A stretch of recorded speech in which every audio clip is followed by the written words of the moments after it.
Silvia Burini, your first impression? When I saw Last Whisper for the first time, I was deeply engaged with this project because I thought that it was a project against conformism. So for me it was very important because I'm studying semiotics all my life. So I thought that it's really a complex project about a big mass extinction. So it deeply engaged me for a question of academic background and for my feel like a human being. So because it was a project about a problem that is a problem of culture, yeah. But at the same time is a problem about mankind. About the beauty, I think that it's really important that Lena Herzog project is an artistic project. So it's not only activism, it's not only an academic research, but it's raw material that Lena could transform in a beautiful video. So what's for me it's important is that it's a very important act like an artistic act. It's not only a kind of I don't know, to show problems to the people. Yeah. And it's a complex project. That was, for me, it's really important because we have a memorial. For me, it was like a war memorial. And all these endangered languages or extinct languages are like soldiers in a war. So, and this kind of war, it's a very, very big problem for the humanity because it's a mass extinction. Yeah. So when we lose a language, we lose a word because a world. Yes. A world. Not one yes, word, a world. Not only a world, so yes. Losing words, we lose worlds. Yes. So that's the problem. And because I think, according to Lotman, that the word is a text. So we need different languages to understand this text. And when we lose languages, we lose identity, we lose culture, we lose memory. And I think that culture is a non-hereditary memory of the humankind, is a kind of information non-genetic that can enrich our being, enrich our words. And when we can't use different languages, we are in a situation of endanger. Yeah. Because it's really a terrible word if we lose this kind of information. Yeah. We wouldn't like to live in a world without lions, without eagles, without butterflies. So it's like languages. If we lose them, we lose the world. Yes, and I was astonished because Lena argues that language is our first creative act, and on the other side, I was only thinking that every creative act is a linguistic act. So it's like you say about animals.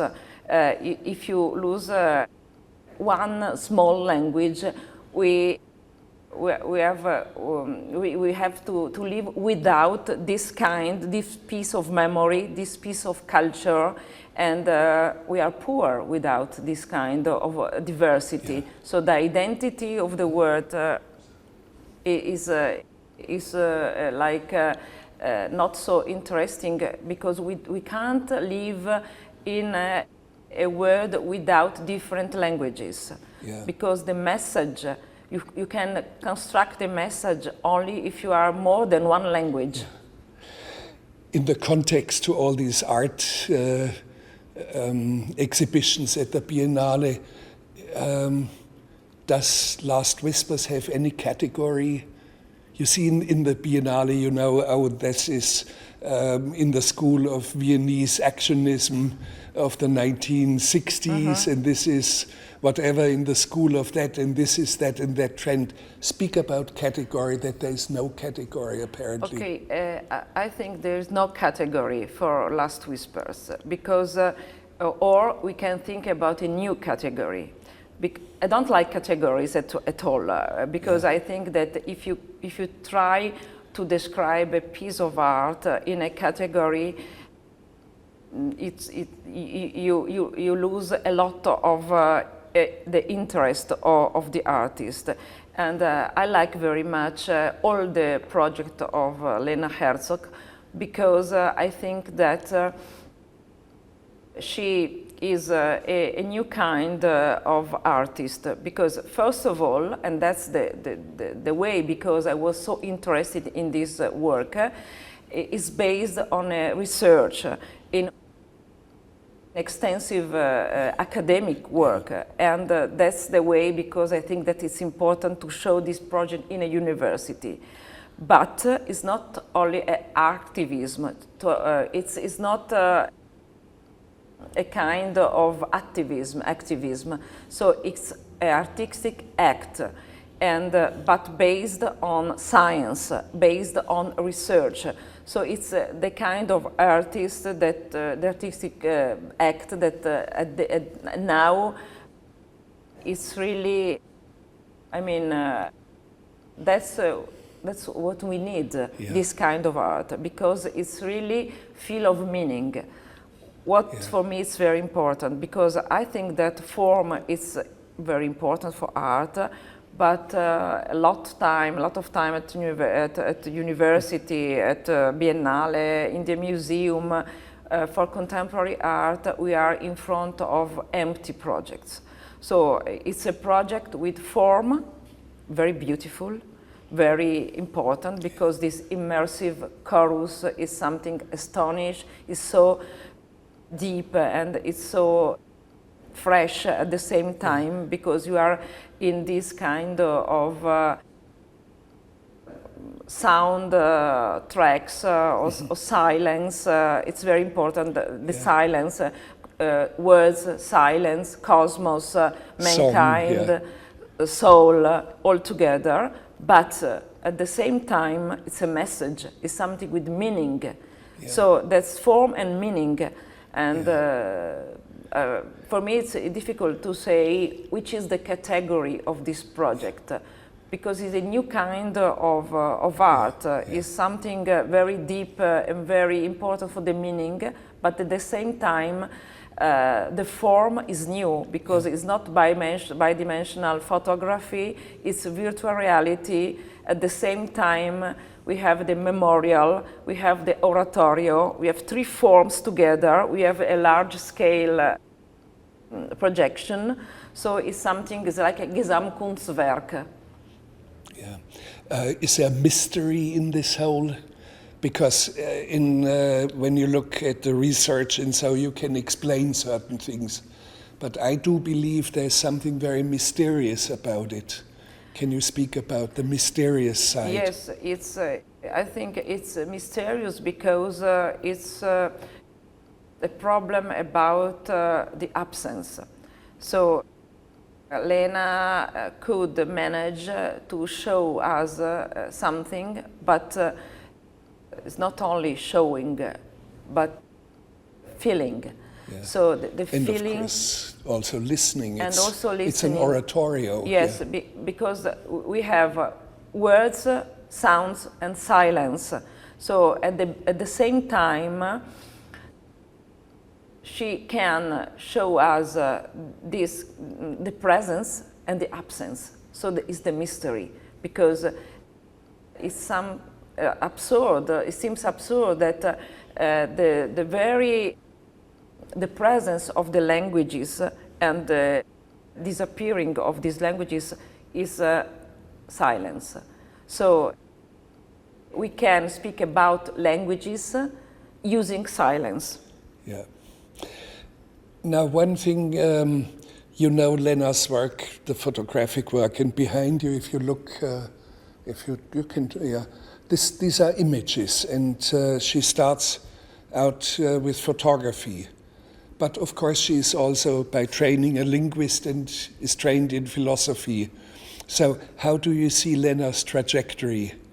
Where has it come from? Where may it go? Yes, I had a lot of discussion with Lena about the origin of her art, and I think that it's very important for Lena Russian formalism and all the Russian tradition about the importance of the word itself, like Florensky, Potebnia, Shklovsky, and I think that this kind of background was really important for Lena to get deeper into photography, not only like, you know, like a form of visual art. Yeah.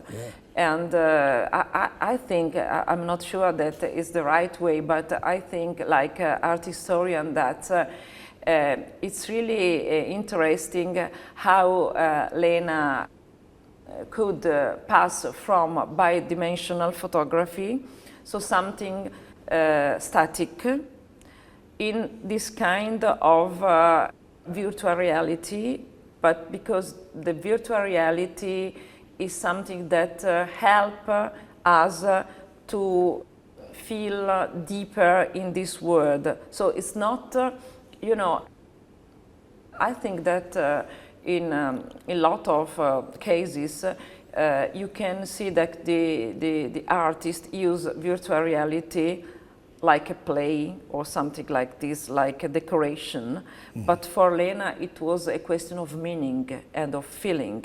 So it's the passage from photography to a kind of movement. So, and music. And music. Yes, it is an oratorio, and it's named an oratorio.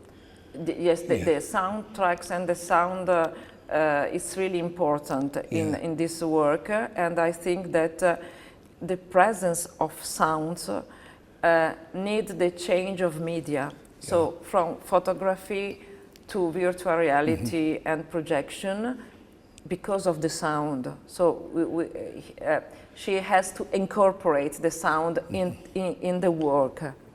Language is the base of the culture, because our consciousness is linguistic. So every act is linguistic.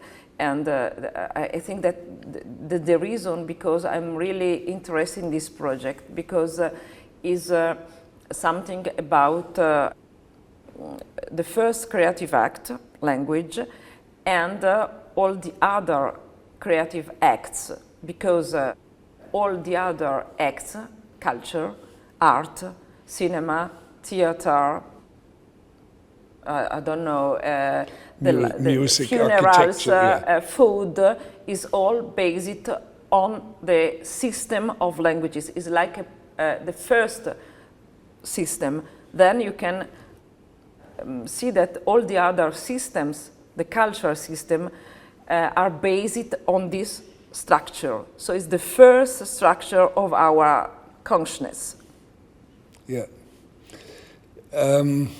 Can you describe the memorial in the inner yard of Foscari?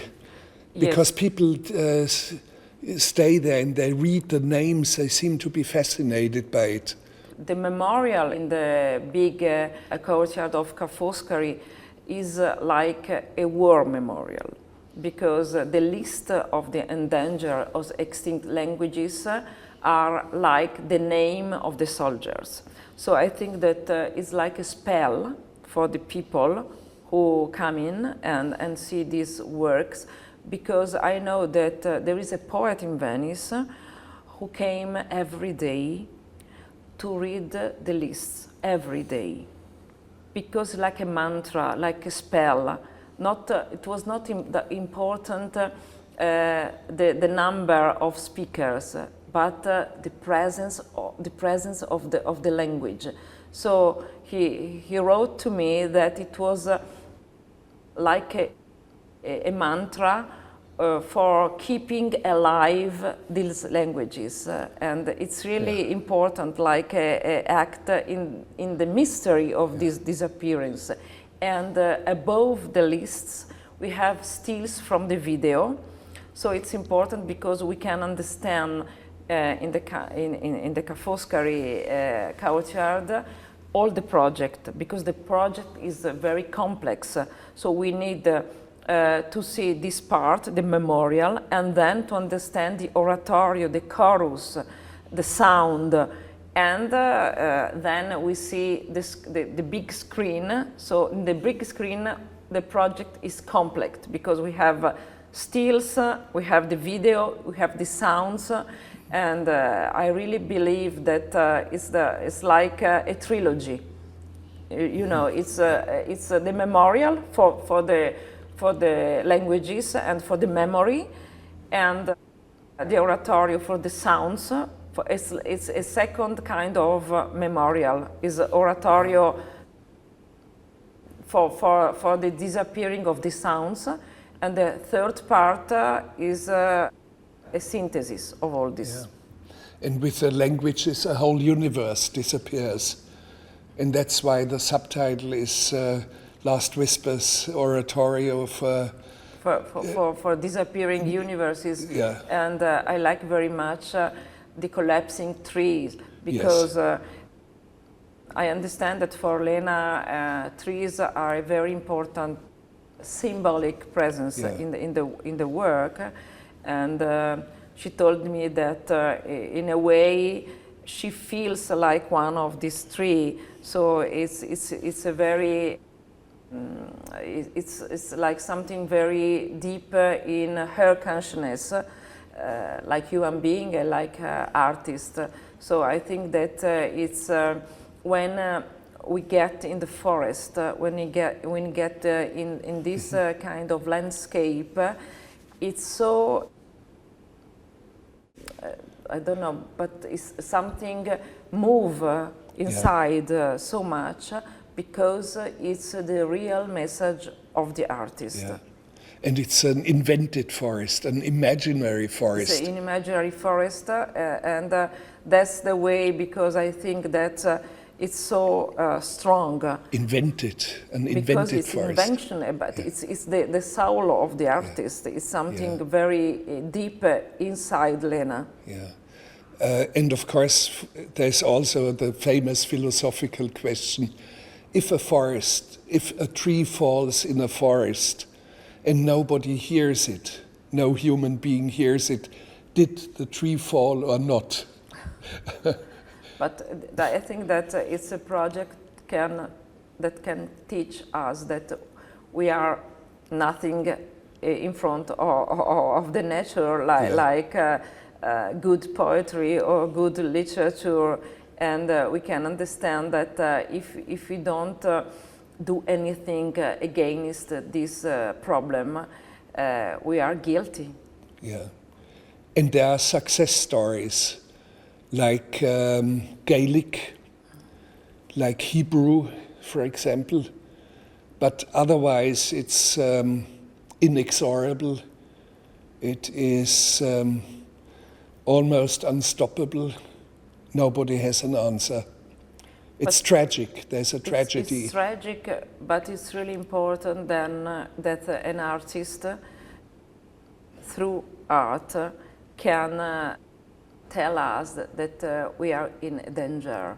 So it's really important, this kind of artivism, because maybe only artists can help us to understand this kind of problem. Yeah. So because we don't feel, we speak our language every day, we don't speak other languages. So we can speak other languages, but it's not our language. So we don't care about two people, three people, if they lose their languages, because we don't care about others. Yeah. So the first the first act of this kind of project is to invite us to care about the other. Yeah.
On discussiegebied. William te maand tot naast we gapen, we koor, we jongen kinderen.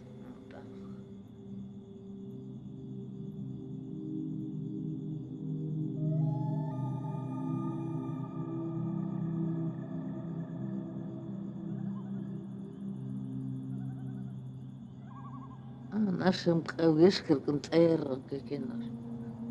Zij het opkoken, sknim. Ik hem niet ben, maar ik ben. Je kan wit, maar die gaan ten naait ik ook eens. Ook als keihard. Ik ken het geen. Goller met kant. Gollers keten zo'n ertje keer. Kawa, kind hem gaans kawa.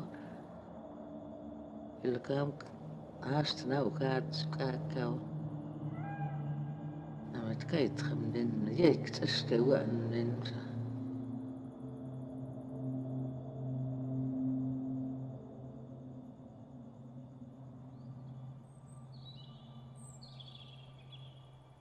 Koronam